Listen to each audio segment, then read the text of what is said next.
C'est celui qui...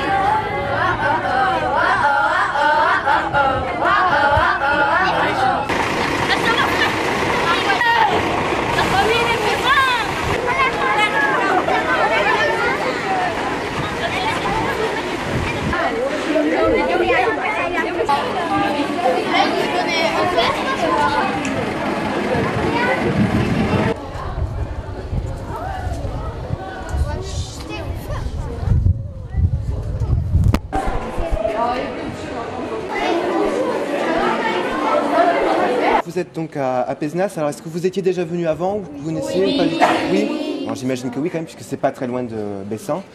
Voilà, juste une petite chose. En fait, Pézenas, c'est une ville qui est assez... Alors, une ville, bon, c'est plutôt, on va dire, un gros village, puisqu'il y a à peu près 10 000 habitants.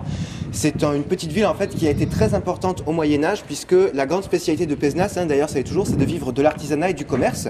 Et au Moyen-Âge, en fait, eh bien, Pézenas avait le droit de faire ce qu'on appelle des foires. Et donc, du coup, c'est ce qui a permis à la ville de pouvoir très vite se développer, parce que c'était le centre-ville, et surtout parce que Pézenas, en fait, avait plusieurs places qui étaient dédiées aux foires. Donc, on va visiter un petit peu le centre-ville et on s'arrêtera dans ce qu'on appelle un hôtel particulier.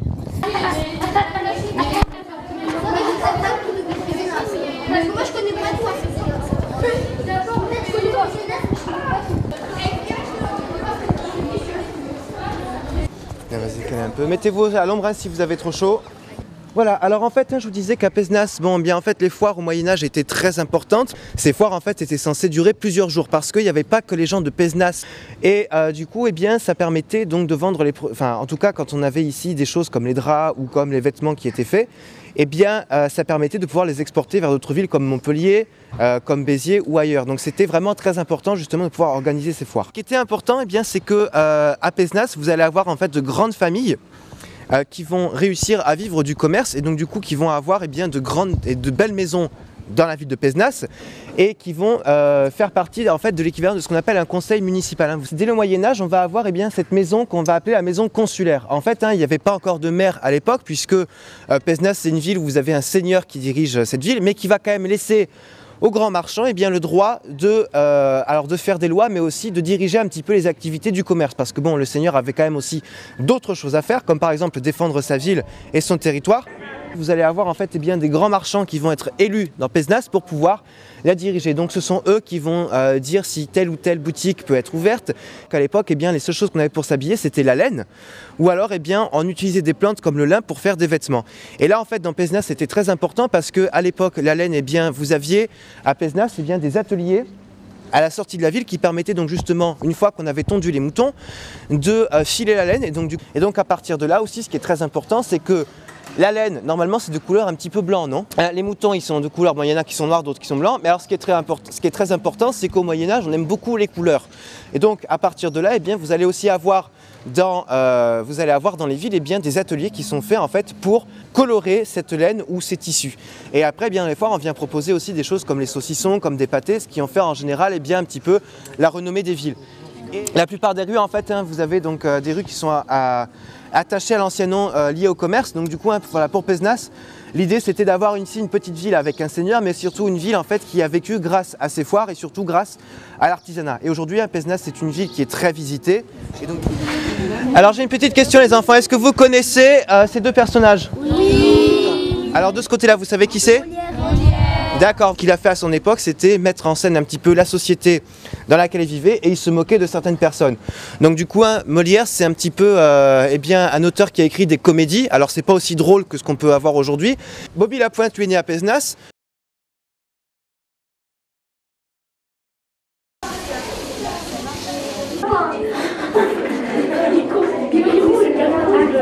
C'est ce qu'on appelle une chaise à porteur. Donc c'était, le roi se sûrement déplacé avec ça, la reine aussi.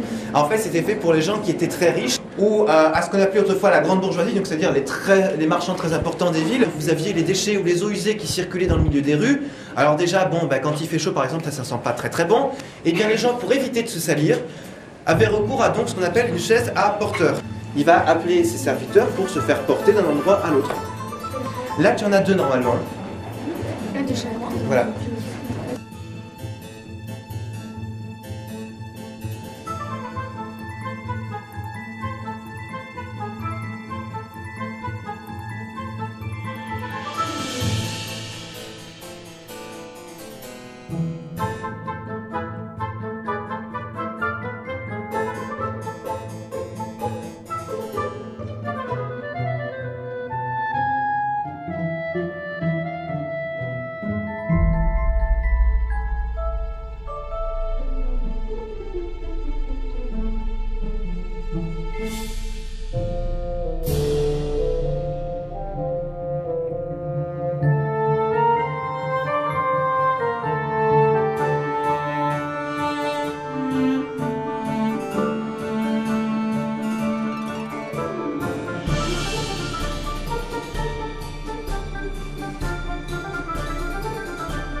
en fait, là voilà, on est arrivé à Villeneuve. Alors bon, Villeneuve, ça veut dire la petite ville neuve, elle-même.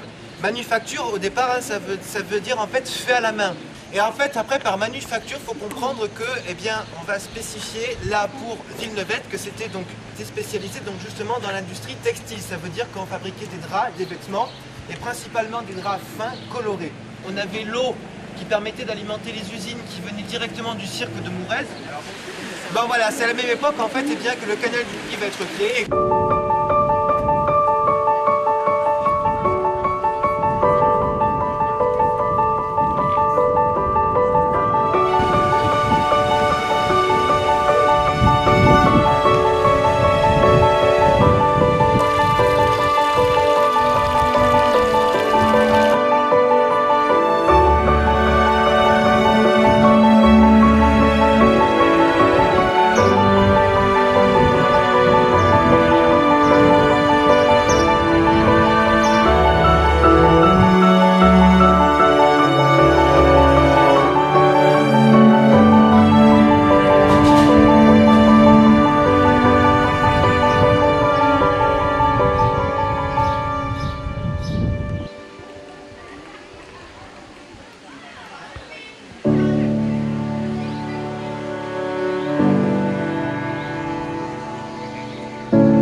C'est très important pour faire fonctionner cette usine, puisque là, un tout petit peu, le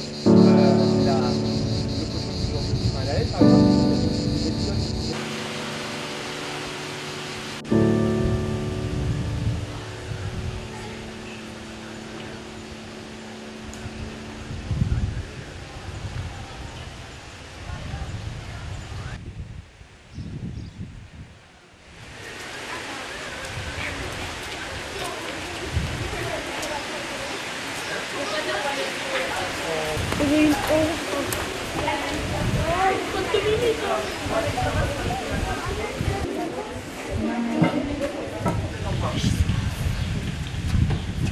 Alors, une petite chose, voilà, en fait, donc, là, on a fait les matériaux dans l'usine, donc c'est pas la peine.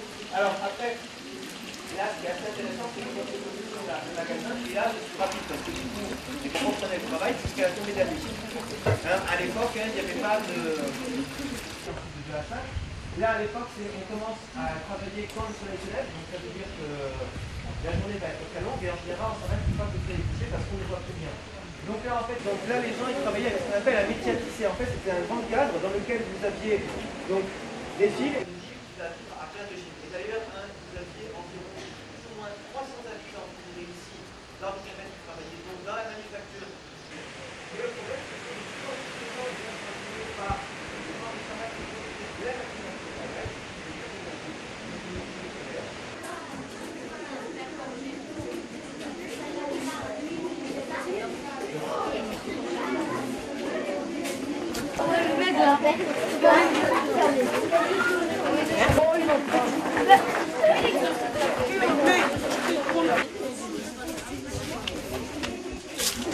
tout à fait près d'avoir fini là-haut, seulement nous il y a un endroit où on pourra se mettre pour laisser terminer tranquillement et commencer. Donc je vous demanderai une petite chose, je sais que c'est pas impossible à faire.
Pas rappelé, là, il a été arraché par les camions. Les camions.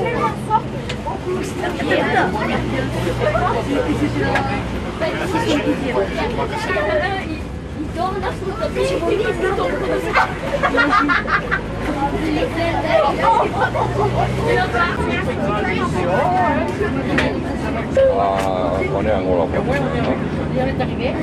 Non, c'est vrai, tu m'as fait de la pomme d'Orient.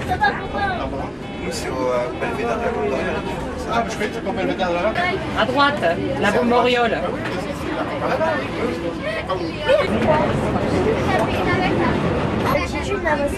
Oui.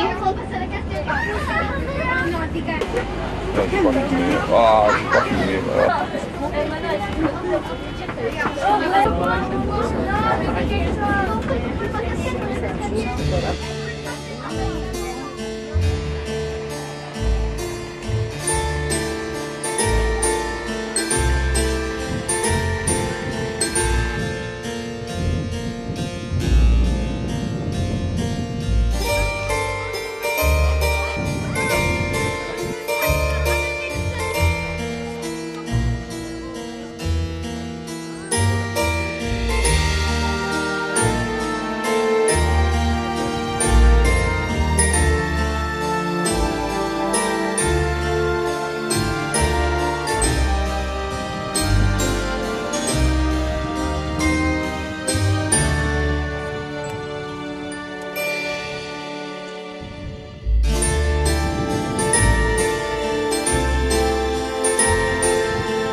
Alors, dans le premier lieu, en fait, c'est un lieu qui accueillait donc des moutons.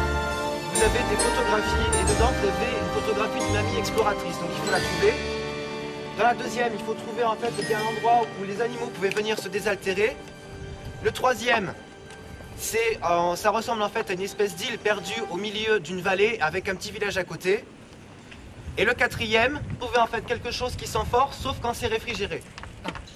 Tout le monde a compris les questions? Si on les oublie, les questions. Vous êtes 4, non? Voilà, donc une pour chacun. Vous venez nous rapporter les questions là. Il y a un appareil, pour ceux qui ont un smartphone, un appareil photo. Je vais vous montrer la photo et par contre ici, ceux qui n'ont rien,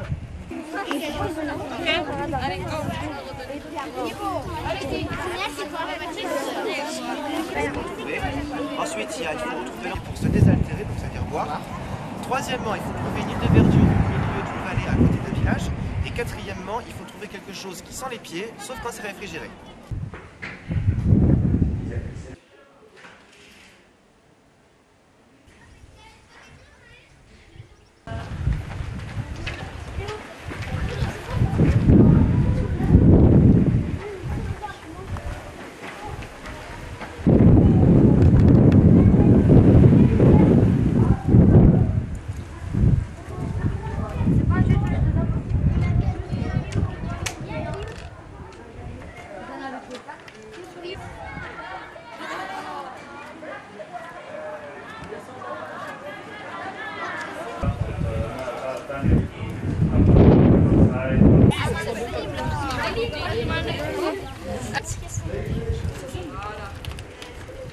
Allez. Levez les bras, faites-moi ouh quelque chose. Hein. Oui, c'est bien.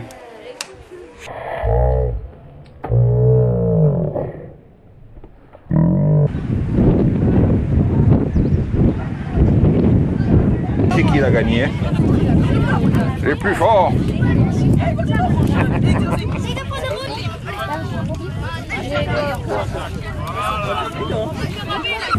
Alors c'est sur Molière, hein? C'est écrit par Georges Bégou, je parie. Ouais. Oui. Vous êtes deux heures.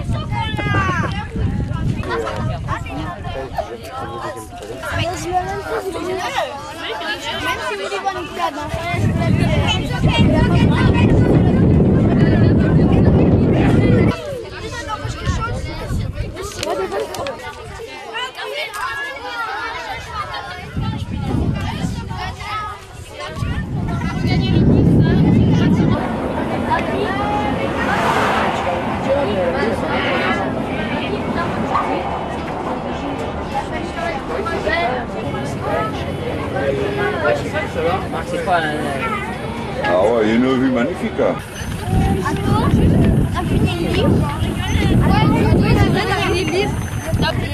Ouais,